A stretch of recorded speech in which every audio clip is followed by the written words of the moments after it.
नवग्रहों का मंत्र भी है। हाँ जी। जैसे कि ओम ब्रह्मा मुरारी श्रीपुरांतकारी भानुः शशिभूमि सुतो बुधश्च गुरुश्च शुक्रः शनिराहुकेतवः सर्वे ग्रहाः शांतिकरा भवन्तु। मुश्किल होता है छोटी सी उम्र में आप एक ऐसे कार्य पे चल गए जहाँ पर पढ़ाई भी मुश्किल है, उसमें मन लगाना, फिर सीखना, कर्म कांड सीखा आपने, काम किया, लोगों की समस्याएं हल करी। ये जैसा बच्चों को घर में छोटी उम्र में जो संस्कार दिए जाते हैं उसी का फल है। हम जब छोटे हुआ करते तो हमें खाना तब मिला करता था जब हम हनुमान चालीसा का पाठ किया करते थे। हमें किसी तरह के कोई राशि के नग लेने की या कोई बड़े महंगे उपाय करने की जरूरत नहीं है, हम मंत्रों से भी अपनी समस्या का हल कर सकते बिल्कुल कर सकते हैं। जैसे स्तुति है ये हैं। जी। भगवान भोलेनाथ की, जो लोग शनि की 7.5 से परेशान हैं। ओम गजाननं भूतगणादिसेवितम् अपितजम्बुफलचारुभक्षणम् उमासुतं शोकविनाशकारकं नमामि विघ्नेश्वर पादपङ्कजम्। किसी की कोई समस्या है तो अगर वो कर्म कांड के माध्यम से कोई क्रिया करता है तो उसमें एक रुद्र अभिषेक आता है। रुद्राभिषेक महादेव का अभिषेक होता ये है। मंदिर में ही होता है। ये मंदिर में ही होता है और आप चाहो तो घर में भी इसका एक ये विधान कर्म है। कांड का एक पार्ट है। एक नमस्कार, स्वागत है आप सब भाई बहनों का। आज हमारे साथ एक महान आचार्य जी जो पिछले 20 साल से ज्योतिष विद्या की सेवा कर रहे हैं। आज उनसे जानेंगे कि ज्योतिष विद्या में किस प्रकार से आप अपने जीवन को बेहतर बना सकते हैं। स्वागत है आचार्य जी आपका। राम राम। जी राम राम, बहुत बहुत धन्यवाद आपका। आचार्य जी, बहुत सुना है आपके बारे में। जी एक मित्र हैं, अक्सर आपकी रोज चर्चा करते हैं। जी तो पहले आपका परिचय जानना चाहूँगा। जी आप कहाँ से हैं? जी मैं हिमाचल प्रदेश डिस्ट्रिक्ट हमीरपुर से हूँ। जी। आपने वैदिक ज्योतिष को क्यों चुना? वैदिक ज्योतिष को चूज़ करने का सबसे बड़ा कारण था कि हमें हमारे जो पूर्वज खानदान में जी। हमारे नाना जी, हमारे मामा जी, हमारे जितने भी कुल में जो हमारे बुजुर्ग थे जी। वो शुरू से ही इसी लाइन में थे। आप ब्राह्मण कुल से हैं? जी हाँ, ब्राह्मण कुल से। तो जैसे ही हमने 10th की पढ़ाई पूरी करी, जी। उसके बाद हमें हमारे पिताजी चंडीगढ़ ले आए। जी। यहाँ पर श्री सनातन धर्म संस्कृत महाविद्यालय अच्छा। चंडीगढ़ में जी। 5 वर्ष की शास्त्री की डिग्री उन्होंने हमसे 5 साल डिग्री करी आपने जी शास्त्री की। शास्त्री डिग्री। उसमें क्या क्या पढ़ाया जाता है? उसमें हमें वैदिक ज्योतिष, जी। कर्मकांड, जी। नीति शास्त्र, अर्थशास्त्र, हमें सारी प्रकार की विद्याओं का जो वर्णन है इन 5 साल की समय यात्रा में पढ़ाया जाता है। जो मैं आपसे अभी परिचय कर रहा था तो आपसे भी बात हुई, जैसे आपने बताया कि वैदिक ज्योतिष के अंदर कर्म कांड का बहुत ज़्यादा रोल होता है और आपने कर्म कांड के ऊपर काम किया है। जी आपकी एजुकेशन भी है और आप एक ऐसे कुल से हैं जहाँ पर आपको भगवान द्वारा मानव कल्याण के लिए भेजा जाता है। जी आज कई प्रकार के ज्योतिष हो चुके हैं, कई तरीके की विद्या हो गई है। आपने अपना जीवन समर्पित किया है ज्योतिषी को। जी आपने पढ़ाई करी, जी पढ़ाई करके आज आपको 20 साल हो गए काम करते हुए। जी आपसे जानना चाहूँगा, वैदिक ज्योतिष और बाकी की ज्योतिष क्रियाओं में क्या फ़र्क होता है? देखिए, जो वैदिक ज्योतिष है जी। ये वेदों में से निकली हुई है। जी। हमारे 4 वेद हैं, जी। ऋग्वेद, जी। यजुर्वेद, सामवेद, अथर्ववेद। और 4 वेदों के 6 अंग हैं। जी। शिक्षा, कल्प, व्याकरण, निरुक्त, छंद, ज्योतिष। ज्योतिष को वेदों का नेत्र कहा गया है। ज्योतिष को वेदों का नेत्र कहा गया है। जिस तरह हमारा पूरा शरीर ढांचा है, जी। तो जिस तरह जो हम वेदों में छंद है, हाँ जी। छंद जो चलने का काम करते हैं, पैर, पाद कहा गया है, जी। उसी तरह ज्योतिष को नेत्र कहा गया है। नेत्र है जी। नेत्र है, वेदों का नेत्र है। हमारे महर्षियों ने ये जो वरदान जी। मानव जीवन के लिए जो दिया है, ये हम सभी के लिए बहुत ही गौरव की बात है कि हम लोगों ने भारतवर्ष में जन्म लिया है। जी। और हमें वेदों के ऊपर चर्चा करने का जो सौभाग्य मिल रहा है, जी ये इससे बड़ी अनुभूति और कोई नहीं हो सकती है। वेदों में हमारे पास ज्योतिष का वर्णन आता है, जैसे कि हमारे जीवन में जो नवग्रह हैं जी वो किस प्रकार से हमारे ऊपर प्रभावी होते हैं। जी हम बात करते हैं नवग्रहों की, जी तो नवग्रहों में सबसे बात आती है सूरज, जी चंद्र, जी मंगल, जी बुध, गुरु, शुक्र, शनि, राहु, केतु। राहु और केतु जो है ये ग्रह नहीं, ये बेसिकली सभी को पता भी होगा कि जब समुद्र मंथन में जी राक्षस ने अमृत पी लिया था, जी तो चंद्रमा के कहने पर भगवान विष्णु जी ने उसका सिर काट दिया था, जी तो उसका सिर अलग हो गया, धड़ अलग हो गया। ऊपर का हिस्सा राहु और नीचे का हिस्सा केतु। जो राक्षस ने अमृत पिया था वो राक्षस हमारे 8वें और 9वें ग्रह है एक तरह के, 8वें और 9वें ग्रह, और ये मतलब पृथ्वी और चंद्रमा की छाया भी। इसीलिए ये 2 ग्रह सबको तंग करते हैं। 2 ग्रह तंग करते हैं और ये हमारे जीवन में इनका बहुत प्रभाव है। ये नेगेटिव भी होते हैं, पॉजिटिव भी होते हैं। ये पॉजिटिव भी होते हैं, ये पॉजिटिव भी होते हैं। पॉजिटिव भी होते हैं। अगर मैं बात करूँ अपना ये केतु की बात करूँ, तो केतु क्या है? केतु निचला हिस्सा ये, इसमें दिमाग कम होता है, इसमें दिल से चलता है। जो लोग केतु ओरिएंटेड लोग होंगे, जिन लोगों के ऊपर केतु का प्रभाव होगा, वो दिल से ज़्यादा सोचने वाले होंगे, वो दिल से ज़्यादा सोचते होंगे। आपने 20 साल दे दिए एक विषय के ऊपर। अब 20 साल में आप लाखों लोगों को मिले होंगे, आपने लाखों कुंडलियां देखी होंगी। जी, क्या मानव जीवन पर प्रभाव पड़ता है इन चीज़ों का? बिल्कुल पड़ता है। रिश्तों के ऊपर, कारोबार के ऊपर, देखिए जब स्वास्थ्य के ऊपर? जी, जब इंसान जन्म लेता है जी तो उस टाइम जो ग्रहों की जो स्थिति होती है, जी वहीं से ही ये इंसान की जो है वो यात्रा शुरू हो जाती है ग्रहों की। जी हमारी जन्म पत्री में 12 घर होते हैं, और 12 घरों में ही सब कुछ लिखा गया है। तन धन सहज सुहृत, पुत्र शत्रु, माया मृत्यु, धर्म कर्म आय व्यय, इन 12 घरों में ही आपको हर चीज़ का वर्णन मिल सकता है। अब मान लो कोई कहता है कि मेरा जी मैं सेहत मेरी कैसी रहेगी, ठीक नहीं है, शत्रु मेरे ज़्यादा होते हैं, छठे घर से चर्चा देखी जा सकती है उससे, छठे घर में उसमें हर आदमी का जीवन जो है इन 12 घरों के अंदर घिरा हुआ है। 12 घरों के अंदर। पूरी की पूरी जो जर्नी है, लाइफ है, इन 12 घरों में है। आपको जो भी समस्या है, आप अपने घर में जाके देख सकते हैं कि उस घर के अंदर कौन सा ग्रह है, तो उससे आप अपना निवारण कर सकते हैं। देखिए बिल्कुल सही, ऐसा कि ज्योतिष तो एक अथाह महासागर है। जी ये जितना इसके ऊपर हम मतलब देखेंगे, ज्ञान में जाएंगे, जी तो वो हमारे लिए उतना ही कम है। बट बेसिक डिटेल कभी चेंज नहीं होती है, बेसिक नेचर ज्योतिष का सेम ही रहता है, वो वैसे ही साधारण शब्दों में समझूं तो 12 घर हैं। जी जी इन 12 घरों में हर किसी की जिंदगी का संपूर्ण ज्ञान है। बिल्कुल। इन 12 घरों के अंदर आपके 9 ग्रह हैं। जी 9 ग्रह अपनी अपनी जगह पे बैठे हुए हैं। जी जी उनका एक अलग से सिस्टम है जिससे आप ज्ञान लेते हैं, लोगों को देते हैं कि उसकी समस्या क्या है और उसका निवारण क्या है। बिल्कुल।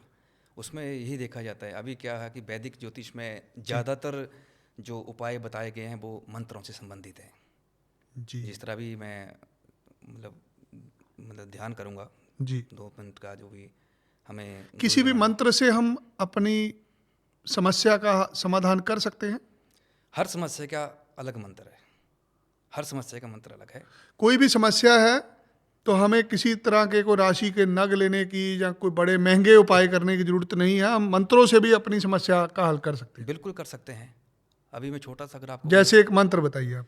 जैसे एक मंत्र है अपना, मैं स्तुति है ये जी भगवान भोलेनाथ की। जी जो लोग शनि की 6.5 से परेशान हैं, जी शनि से प्रभावी हैं, बहुत परेशान हो रखे हैं, चंद्रमा से भी परेशान हैं, जी तो आप मंदिर जाएं। जी सर्वप्रथम अपना वहाँ पर जाके आप गणेश भगवान जी के आगे कपूर को जगाएं जी और गणेश भगवान जी का मंत्र आप ध्यान करें वहाँ पर। जी ओम गजाननं भूतगणादिसेवितं कपितजम्बुफलचारुभक्षणम् उमासुतं शोकविनाशकारकं नमामि विघ्नेश्वर पादपंकजम। तो सर्वप्रथम आप भगवान गणेश जी को वहाँ पर आराधना करिए। उसके बाद भोलेनाथ जी का मंत्र, जिसमें ये भगवान गणेश ये का गणेश मंत्र जी का था। मंत्र है। इस मंत्र से आप पहले गणेश महाराज को, गणेश भगवान को आप नमन करेंगे। स्तुति करें उनकी जी। उसके बाद आपको अब शिव जी का, जी, उसके वहाँ बाद भोलेनाथ जी का। भोलेनाथ का अब आपको मंत्र गाना ये है। मंत्र है, इसमें 12 ज्योतिर्लिंग है हमारे। जो द्वादश द्वादश। द्वादश का मतलब है 12 ज्योतिर्लिंग। जी तो शास्त्रों में कहा गया कि जो भी 12 ज्योतिर्लिंगों का स्मरण करता है, जी उसके 7 जन्मों में जो किए हुए पाप हैं जी। वो नष्ट हो जाते हैं। तो शनि की सारस्वती क्या है? वो यही बताते हैं कि हमारे प्रारब्ध में जी जो हमने पिछले जन्मों में क्या क्या कर्म कर रखे हैं, जी। या हमने मान लो 20 साल में क्या कर्म कर रखे हैं, अब उसका भुगतान करने का समय आ गया है। तो वो हम कैसे करेंगे? अगर किसी को कुछ समझ नहीं आ रहा है, भगवान भोलेनाथ जी के 12 ज्योतिर्लिंग का स्मरण करें और मंदिर में जाकर के पंचामृत से स्नान करवाएं उनका, जी और स्तुति करें। जी। ओम सौराष्ट्रे सोमनाथं च श्रीशैले मल्लिकार्जुनम् उज्जैन्यां महाकालमोङ्कारमलेश्वरम् परल्यां वैद्यनाथं चोडाकिन्यां भीमशङ्करम् सेतुबन्धे तु रामेशं नागेशं दारुकावने वाराणस्यां तु विश्वेशं त्र्यम्बकं गौतमी तटे हिमालये तु केदारं घुष्मेशं च शिवालये एतानि ज्योतिर्लिङ्गानि सायं प्रातः पठे नरः सप्तजन्म कृतं पापं स्मरणेन विनश्यति। कुछ करने की जरूरत नहीं पड़ेगी आपको। ये आपने 12 ज्योतिर्लिंगों की स्तुति करी। स्तुति करने में ध्यान किया। जब अगर आप तो इसी से शनि की साढ़े सती का, इसी से शनि की साढ़े सती, इसी से ही आपका चंद्रमा जन्मपत्री में आपका खराब है, मान लो आपका सपोर्ट नहीं कर पा रहा है, जी जी ये करिए आप। जी।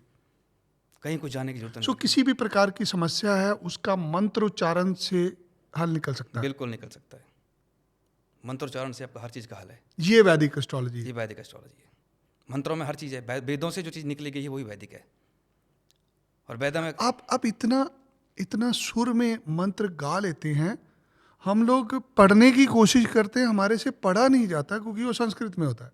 जी, तो आपको ये सारा अभ्यास है। ये हमने जो गुरुकुल में जो अपने 7 वर्ष की जो तपस्या करी है, तो हमारा जो वहाँ जो समय, जो हमारा जो वहाँ की जो डिसिप्लिन लाइफ थी, वो बाहर की दुनिया से बिल्कुल अलग थी, जीरो थी। हमसे बाहर की दुनिया से हमारा कोई मतलब था नहीं। सुबह पूजा पाठ, दोपहर को मंदिर की सेवा, शाम को दोबारा पूजा पाठ, मंत्रोच्चारण। अभी सबसे बड़ी बात अभी आपको बताऊं कि श्रीमद् भगवद गीता के कुछ श्लोक हैं जी जिनको सुनने और श्रवण करने मात्र से ही आपकी आत्मिक शांति आपको इतनी मिलेगी। अगर जो इंसान खुद, जिसकी लाइफ में आत्मिक शांति की कमी है, अगर वो करेगा, इन मंत्रों में से किसी एक मंत्र का उच्चारण करेगा, जी तो वो खुद महसूस करेगा। थोड़ा सा मैं आपको जी बताता हूँ। जी। ओम परम भूयः प्रवक्ष्यामि ज्ञानानां ज्ञानमुत्तमम्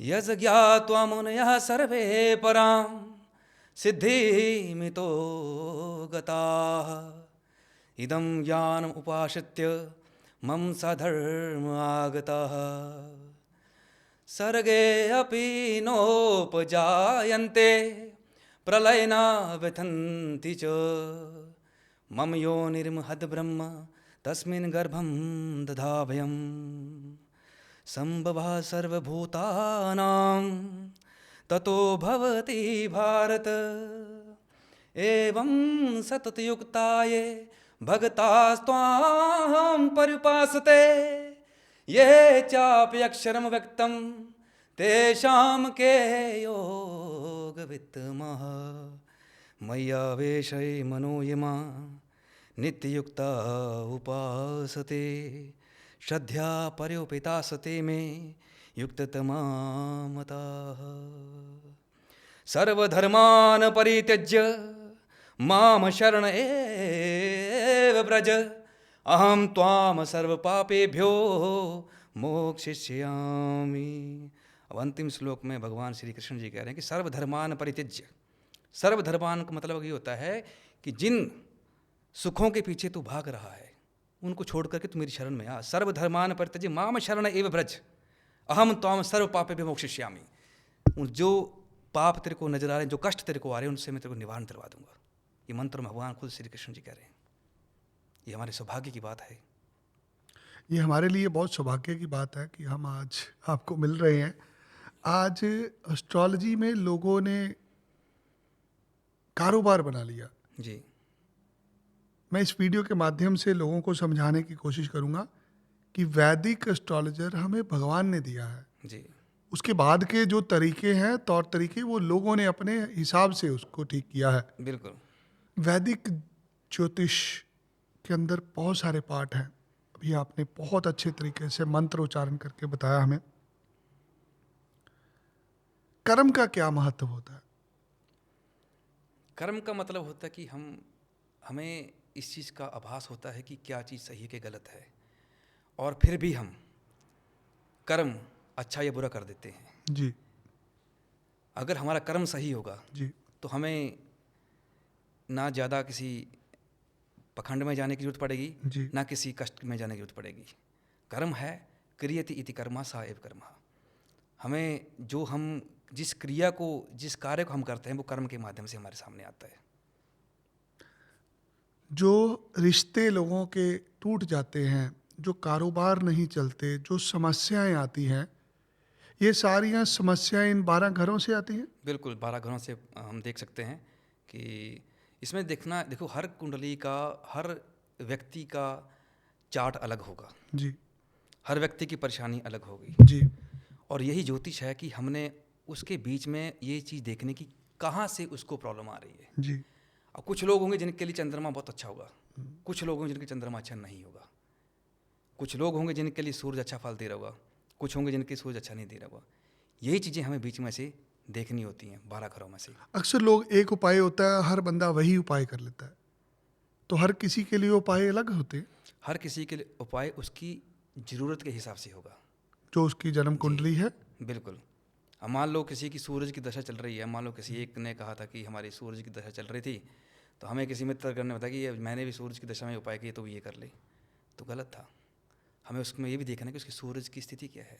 अब शास्त्र कहते हैं कि पश्यन्ति सप्तमं शर्वे शनि जीव कुजादयः विशेष तस्त त्रिदश त्रिकोण चतुष्टमान। मतलब ग्रहों की दृष्टि जो है अलग अलग दी गई है। पश्यन्ति सप्तमं शर्वे शनि जीव कुजादयः, सभी ग्रह अपने घर से सातवें घर को देखते हैं, परंतु विशेषतश्च त्रिदश त्रिकोण चतुष्टमान, गुरु शनि और मंगल, इनको जो है अलग दृष्टियों का अधिकार है। तो यहाँ से हम ये भी देख सकते हैं कि जिस व्यक्ति की सूरज की दशा चल रही है, क्या उसका सूरज किस ग्रह के साथ बैठा हुआ है, क्या उसका सूरज खराब है, क्या सूर्य उसके लिए अच्छा है, क्या उसके लिए सूर्य बली है नहीं है। तो ये सूरज का देखना पड़ता है। हमें जब सूरज की चर्चा चली है, तो सूरज क्या है कि हमारा सौर मंडल में ग्रहों में ही राजा है। जी तो जैसे ही सूरज की दशा आएगी, अगर आपका सूरज बली है, अगर सूरज आपका स्ट्रॉन्ग आपके लिए, आपकी जन्मपत्री में, तो जब जैसे ही सूरज की दशा जो आएगी, सूरज की 6 वर्ष की दशा होती है, जब इसका समय आता है, तो वो अपने आप ही आपके अंदर वो राजाओं वाले गुण पैदा हो जाएंगे। उस समय आपकी सोच, आपकी विचारधारा अपने आप ऐसे होने लग पड़ेगी जैसे आपको पता भी नहीं होगा कि कि कैसे हो गया है। कि आज से 6 महीने पहले जब मेरा कोई और ग्रह चल रहा था, अब जैसे सूरज है तो मेरा चाल चलन, मेरा बात करने का तरीका, मेरा समाज में रहने का तरीका सब बदल रहा है। तो वो सूरज क्या है? नेता है, सूरज राजा है। सूरज से हम क्या क्या देखते हैं? सूरज से हम देखते हैं हड्डियाँ देखते हैं, सूरज से हम दवाइयाँ को देखते हैं। सूरज अगर आपका जन्म पत्र में खराब होगा तो आपको माइग्रेन की प्रॉब्लम हो सकती है। जिसका सूरज खराब होगा उसको नेत्र रोग हो सकता है, और जिसका सूरज अच्छा होगा उसको फिर राजाओं वाले गुण, राजाओं वाले योग मिलेगा, राजाओं का फल मिलेगा। और इसके अगर उपाय की बात करें तो मान लो किसी का सूरज अपना अच्छा है तो उसको और स्ट्रॉन्ग करना चाहता है, जी तो उसके लिए सबसे बढ़िया कि अपना वो लाल गाय की सेवा करे। लाल गाय की लाल सेवा। गाय की सेवा करे। लाल गाय की सेवा करोगे तो मैं कह रहा हूँ कि वो खुद महसूस करेगा कि उसने क्या पाया है। किसी के ग्रह खराब हैं, उसके विपरीत हैं, क्या उन ग्रहों को ठीक भी किया जा सकता है? जिसके ग्रह खराब हैं जी उनको ठीक तो वो नहीं होंगे, पर उनको पूजा पाठ उनका प्रभाव कम कर प्रभाव के माध्यम से हम उसको कम कर सकते हैं। जी, अब जो चीज़ है वो तो हो नहीं, उसको कोई रोक नहीं सकता है। नहीं रोक सकता। पर क्या जिस समय जो समय वो आपका जो चल रहा है, आप उसको फेस कैसे कर रहे हो?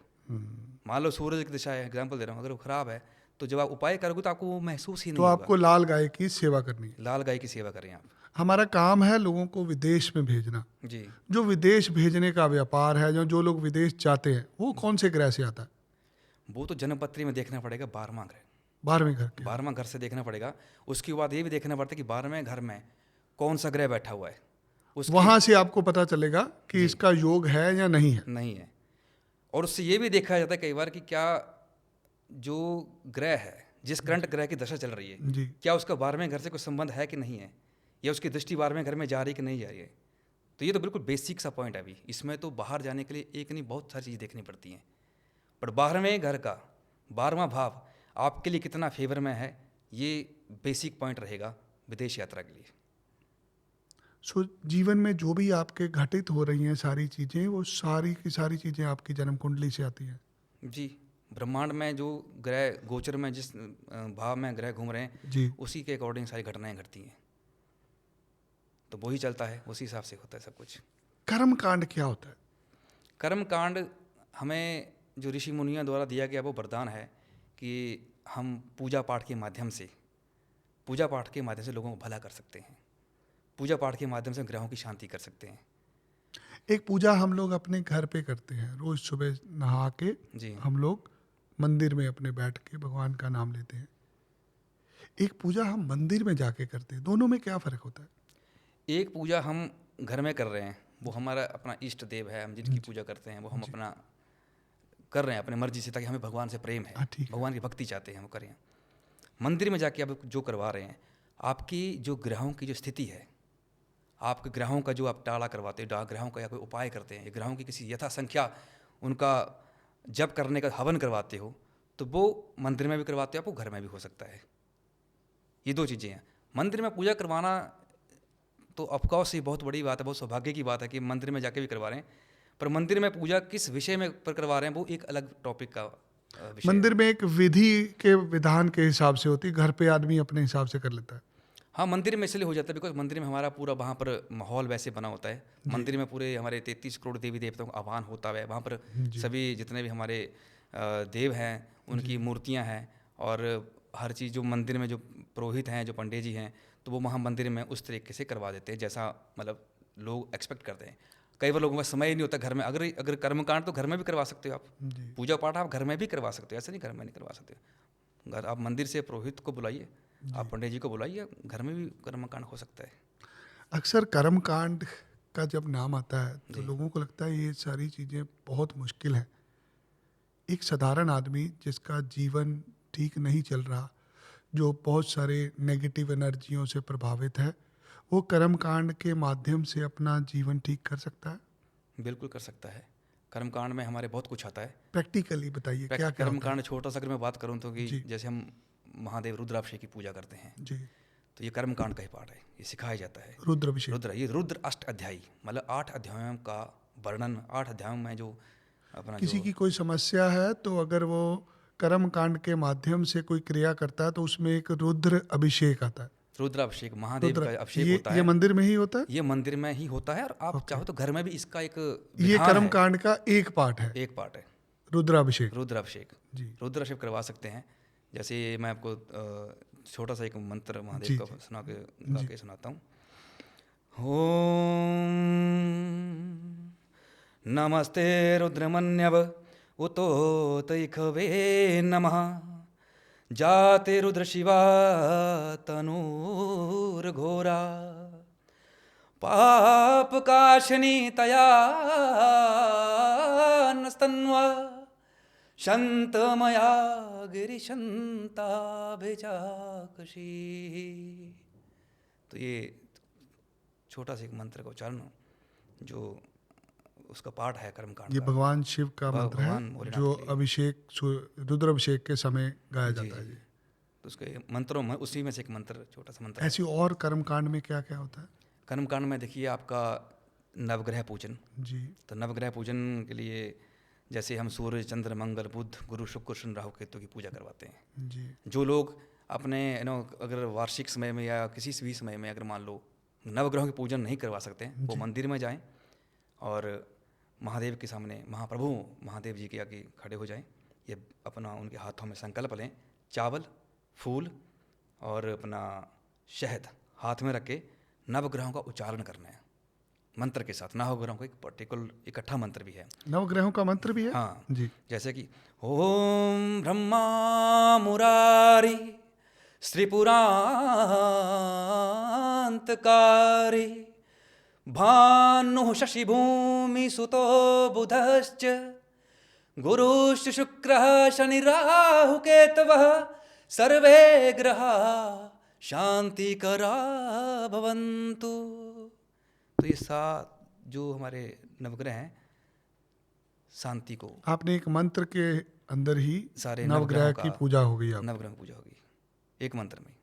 शॉर्टकट हो गया एक तरह का। हाँ शॉर्टकट हो गया। अगर जिसके पास समय नहीं है, जिसके पास समय नहीं है वो एक मंत्र से अपनी दुविधा में से निकल सकता है। बिल्कुल निकल सकता है मंत्र से। मान लो कभी समय नहीं था, कुछ नहीं करना है, मंत्र में मानसिक संकल्प कर लीजिए, कुछ भी नहीं, हाथ में जल लेकर के नवग्रह मंत्र को उच्चारण कर लीजिए, बस भगवान महादेव के ऊपर रख दीजिए आप। जो लोग आर्थिक स्थिति जिनकी अच्छी नहीं है, कारोबार ठीक नहीं चल रहा, हम अक्सर दिवाली पे देखते लोग दिवाली पे माँ लक्ष्मी की पूजा करते हैं। जी सो कर्मकांड में हम ऐसी पूजा भी होती है। बिल्कुल, माँ लक्ष्मी की पूजा भी होती है, रुद्राभिषेक भी होता है, नवग्रह पूजन भी होता है, शतचंडी का पाठ भी होता है, माँ दुर्गा का पाठ भी होता है। तो बहुत मतलब इसमें जैसे शनि की 7.5 होती है, तो शनि भगवान की भी पूजा होती है ऐसे। शनिदेव की पूजा होती है, बिल्कुल पूजा होती है। जो भी किसी ग्रह से पीड़ित है वो कर्म कांड के माध्यम से अपनी समस्या का निवारण कर सकता है। सूरज की दशा चल रही है, सूरज अगर आपका सपोर्ट नहीं करे तो सूरज के मंत्रों को जप होकर उनका हवन होता है।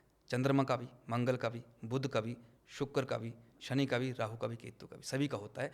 ये देखनी पड़ती है स्थिति की, जन्मपत्री में आपको पूजा की जरूरत उसमें किस वेश में है। अगर आपको किसी की समस्या का निवारण करना हो जी तो आप उसको एक मंत्र भी दे सकते हैं, जिससे वो मंत्र जप करके अपनी समस्या से ठीक हो सकता है। जी हाँ, वो जैसे कोई आता था हम उनको अलग से मतलब बता टोटल सकते कितनी प्रकार के मंत्र होते हैं? हैं। मंत्र तो हमारे हजारों में है, और मंत्र वैदिक मंत्र हैं, हजारों मंत्र हैं। हजारों मंत्र हैं। तो मंत्र भी मैंने सुना कई प्रकार के मंत्र होते हैं। एक मंत्र के कितने प्रकार होते हैं? एक वैदिक मंत्र है जी। एक बीज मंत्र है और एक तांत्रिक मंत्र है। तीनों मंत्रों में क्या फर्क होता है? वैदिक मंत्र में जैसे हमारे वैदिक जो विधि विधान से जो हम कर सकते हों, विधि विधान से जो जिस मंत्र का हम, या मान लो किसी पंडित जी को, ब्राह्मण को बुला करके आपने प्रॉपरली पूजा करवा ली, तो वैदिक मंत्रों के थ्रू आप कर सकते हो। जी। बीज मंत्र का प्रयोग आप वहाँ पर कर सकते हो। मान लो अगर आपको खुद ही किसी मंत्र का जप करना है, जैसे कि आपने सूरज को अर्घ देना है, जी। तो उस केस में आपको बीज मंत्र का उच्चारण करना चाहिए। जी। जैसे कि ओम घृणी सूर्याय नमः बीज मंत्र है। ओम घृणी सूर्याय नमः, तो इस मंत्र को, ये बीज मंत्र है। बीज मंत्र। और इसी का वैदिक मंत्र क्या होगा? हर ही ओमा कृष्णे रजसा वर्तमानो निवेश्यन मृतम मृतंच हिरण्ययेन सवितार्थेना देव याति भुवनानि पश्यन्न। ये मुश्किल है, हर आदमी नहीं कर हर सकता। नहीं कर पाएगा। तो ये इसके लिए शास्त्री जी करेंगे या पुरोहित होएंगे वो करेंगे। जी जी। और तीसरा मंत्र कौन सा होता है? तांत्रिक मंत्र वो क्या होता है? वो होता है कि जब हम किसी चीज़ को ज़बरदस्ती कोई चीज़ अपने पास लाना चाहते हैं, या मान लो किसी की जो प्रकृति के खिलाफ जा करके, या कोई ज़बरदस्ती जिस चीज़ को हम किसी तंत्र देवी को प्रसन्न करना चाहते हैं, ऐसा भी होता है? ऐसे होता है। तो उस केस में ऐसे मंत्रों का उच्चारण होता है, ऐसे मंत्रों का पाठ होता है। वो मंत्रों से काम हो जाता है? देखिए वो गलत प्रक्रिया है। वो आजकल समाज में ऐसा बहुत कुछ देखा जा रहा है हाँ, कि लोग कहते हैं जी मैं वशीकरण कर दूंगा, मैं उल्टा सीधा करके कुछ पुठा कर दूंगा, सीधा कर दूंगा। ऐसा होता है? ऐसा हर किसी के बस की बात नहीं। ऐसा होता है, पर होता ऐसा है, कोई but- ही है, कोई ऐसा विद्वान होगा, तो उसका भी नेगेटिव असर मिलेगा। उसका नेगेटिव असर मिलेगा। कर्म तो भोगना ही पड़ेगा जब आप किसी के साथ गलत करोगे तो मैं अक्सर शनि भगवान के मंदिर जाता हूँ। मुझे 20, 25, 30 साल हो गया शनि मंदिर जाते हुए। तो मुझे नहीं पता मंत्र क्या होता है, बट जितने मंत्र मुझे याद हैं, मैं शनिवार जब जाता हूँ, मैं भगवान को जब नमस्कार करता हूँ तो मैं उसमें बोलता हूँ ओम शम शनिश्चराय नमः। जी। एक मंत्र मुझे ये याद है। एक दूसरा नंबर मंत्र मैं गाता हूँ वहाँ जाके, नीलांजन समाभासम रविपुत्रम यमाग्रजम छाया मार्कंड तम नमामि शमोच्चरा। एक तीसरा मंत्र होता है ओम शम शनिश्चराय नमः। ओम शनिश्चराय, ये मैंने 4 मंत्र गा दिए। ये चारों मंत्र क्या है? अलग अलग प्रक्रिया अलग है अलग सब? हैं। आप किसी भी एक मंत्र को अगर आपने खुद करना है, जी जी। खुद अगर आप करोगे तो आप जो करते अच्छी बात है, बट बीज मंत्र को पकड़ लीजिए आप। अच्छा, इनमें बीज मंत्र अलग होते हाँ हैं? जी, बीज मंत्र है ओम प्राम प्रीम प्रौम सह ओम शनिश्चराय प्राम नमः। प्रीम प्रोम सह शनिश्चराय नमः, नमः, ये बीज मंत्र है। ये आप मंत्र का सो आपको। जो लोगों को उच्चारण करना है बीज मंत्र का करना है। हाँ, लोग जो है खुद जो करें वो बीज मंत्र का करें। और जब कोई पंडित जी या कोई ब्राह्मण आपके घर में आता है तो वैदिक तो से। वैदिक मंत्र से ही करवाएं आप, तो तांत्रिक मंत्र कभी नहीं यूज करना। नहीं यूज करें। वो चीज़ अलग है। उसको दुनिया में आजकल बहुत शॉर्टकट अपनाए जा रहे हैं, बट शॉर्टकट किसी भी चीज़ का नहीं होता है। जी। जो विधि है, जो विधान है, उसके ही स्वरूप चलेंगे तो ज़िंदगी आसान रहेगी। जैसे आपने बताया हजारों मंत्र हैं, जी सो हर किसी ने जो मंत्र जपना है समस्या से हल लेने के, तो उसकी कुंडली के आधार पे होगा। वो कुंडली के आधार पे होता है। जैसे 12 घर हैं तो 12 घरों में हर किसी के लिए अलग मंत्र है। हर किसी के लिए अलग मंत्र रहेगा। हर किसी के लिए अलग मंत्र रहेगा उसकी जन्मपत्री की स्थिति के हिसाब से। अगर उसकी जन्मपत्री उसको ये बोल रही है कि हाँ, तो आपको उस पर्टिकुलर जो भी अपना जातक है उसको इस मंत्र का जप करने की ज़रूरत है, तो वो उस मंत्र का जप करने से ही वो फल पा सकता है। उसको ना तो किसी क्या बोलते हैं, ना कोई नग डालने की ज़रूरत है, ना कोई और कोई मतलब दान पुण्य या प्रवाहित करने वाली चीज़ों को करने की जरूरत है। मंत्र से ही आप कर सकते ये उसी प्रकार नहीं, जब हम डॉक्टर साहब के पास जाते हैं, हो। जी डॉक्टर साहब ने आपके सारे मीटर लगा के चेक करा, आपको बुखार भी है, आपको खांसी भी है, आपको शुगर भी है, जी तो वो आपको 3 तरह की दवाइयाँ देते हैं। जी जी एक गोली बड़ी डाल देते हैं, एक छोटी डाल देते हैं, कैप्सूल डाल देते हैं।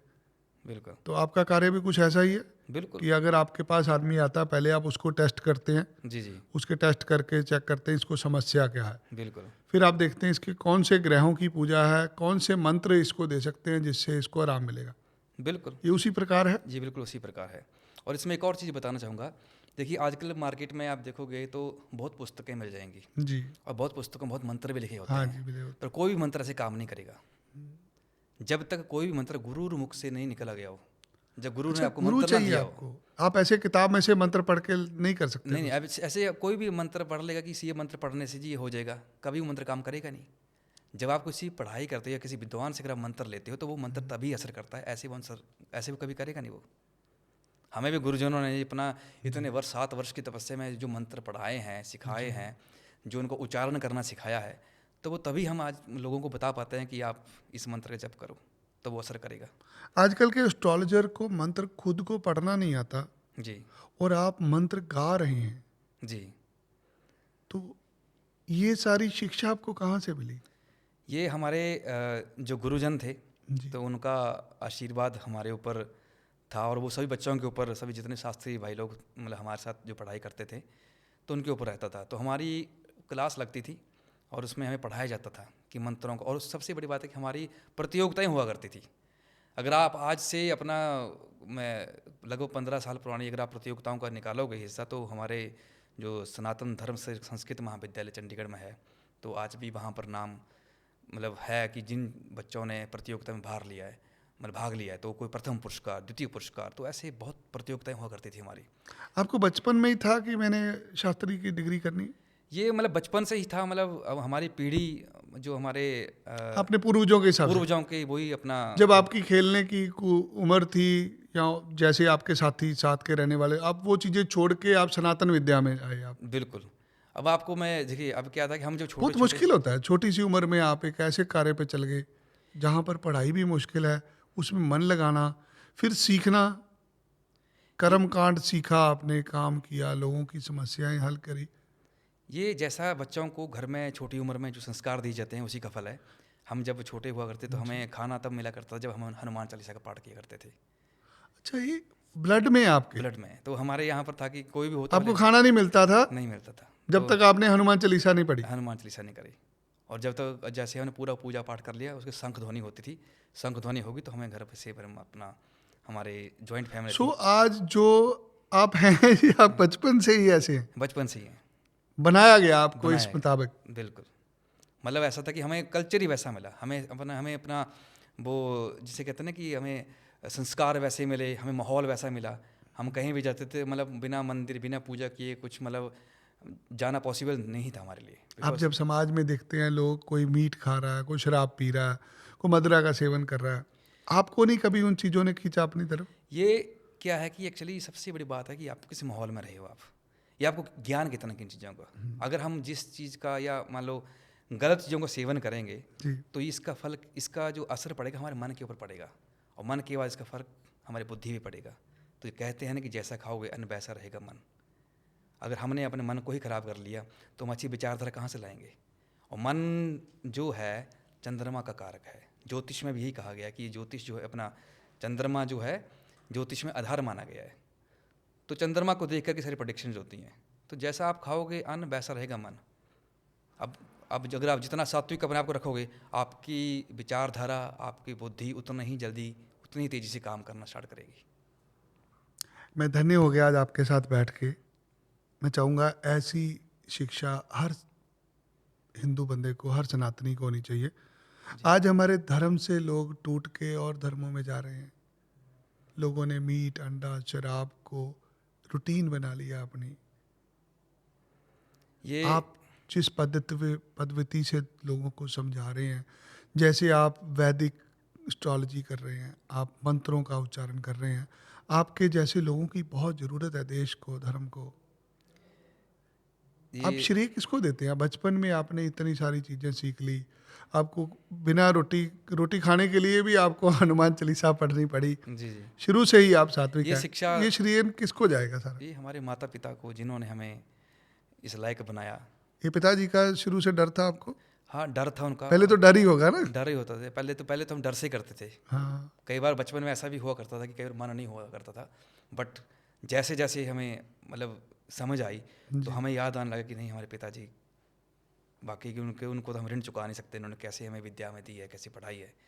तो मैं चाहूँगा हर हिंदू आदमी को प्रेरणा लेनी चाहिए आपसे कि अपने बच्चों को कम से कम ऐसे संस्कार दे। जी ये नियम होना चाहिए हर घर में कि जब तक आप हनुमान चालीसा नहीं पढ़ेंगे तब तक आपको खाना नहीं मिलेगा। नहीं मिलेगा, ये ऐसा रूल। ऐसे और कौन कौन से नियम थे आपके घर में? ऐसे हमारा हर सोमवार को, जैसे कि मान लो हमारे अभी हमारा वहाँ मंदिर है गांव में, बिल्केश्वर महादेव। जी तो हर सोमवार को हम, अब 3 भाई हैं, मेरे ताया का लड़का, मेरा बड़ा भाई। जी तो हमारा क्या होता था कि सोमवार के दिन हमें स्कूल जाने से पहले, जब हम पढ़ते थे 4वीं 5वीं क्लास में, तो हमें मंदिर जाना होता था। और हाथ में लोटे में दूध के साथ हमें पंचामृत की कटोरी दी जाती थी कि ये आपने मंदिर में चढ़ा के आना है।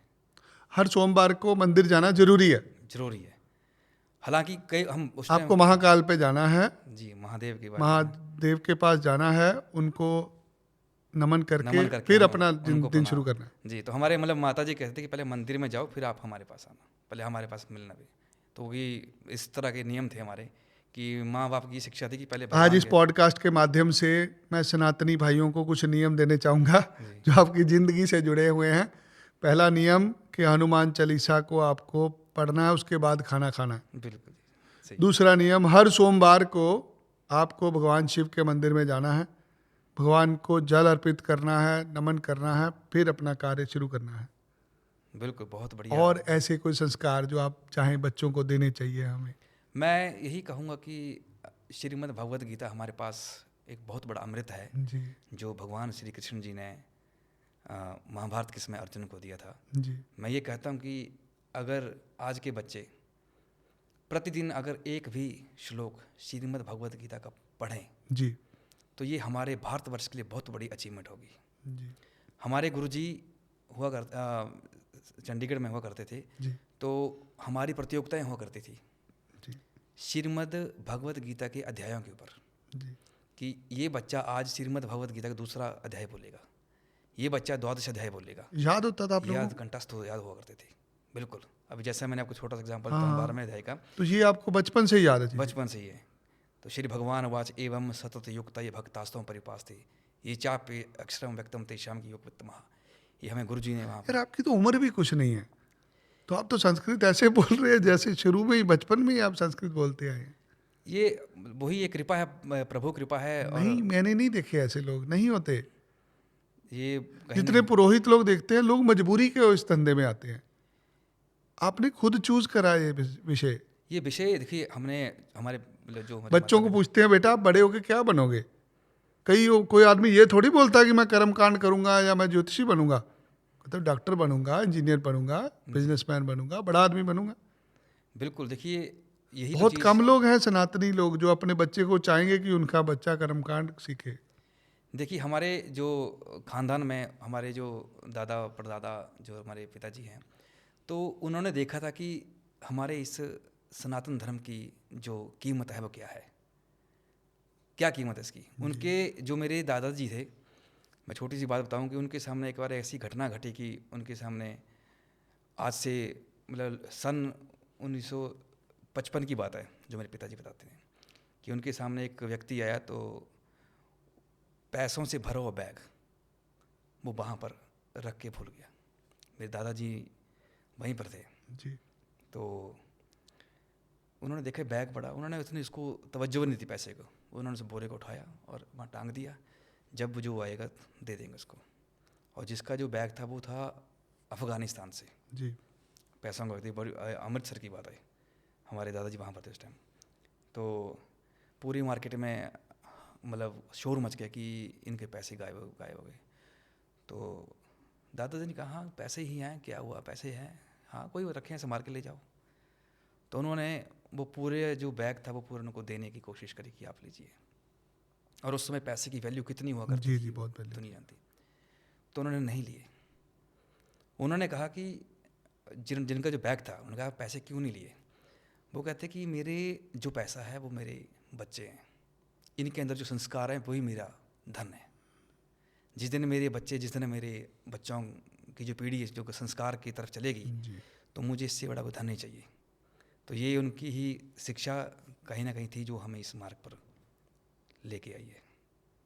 तो यही है कि अपना सनातन धर्म का मतलब है कि शाश्वत इति धर्मा, सबसे जो प्राचीन धर्म है वो सनातन ही है। जी। और जितना हम इसको पढ़ेंगे, जितना इसको हम ठिठोलेंगे, जितना जानेंगे, हमारे लिए हर बार नई बात सामने आएगी। आज मेरे पास समय कम है, हम दोबारा बुलाएंगे आपको, आपसे बहुत सारी चीज़ें जानेंगे जी कि कैसे आप ज्योतिष के माध्यम से लोगों का निवारण कर सकते हैं। जी जाते जाते आपसे कुछ ज्ञान चाहूँगा कि आजकल प्रचलित बहुत हो गया कि लोग गलत तरीके से लोगों को गलत काम करने के लिए प्रेरित करते हैं। लोग कर्म कांड की तरफ ना जाके तंत्रों के माध्यम से लोगों को गलत सलाह देते हैं। आजकल मैं भी कोशिश करता हूँ कि मुझे भी कोई समस्या है तो उसका हल मैं मंदिर से निकालूं, ना कि और कहीं गलत लोगों के पास जाऊं। बिल्कुल, मेरा मन बहुत ज़्यादा जुड़ा हुआ है गौशाला के साथ, क्या बात तो है। मैं चाहूँगा कि आप गौ माता के विषय में कुछ बताइए।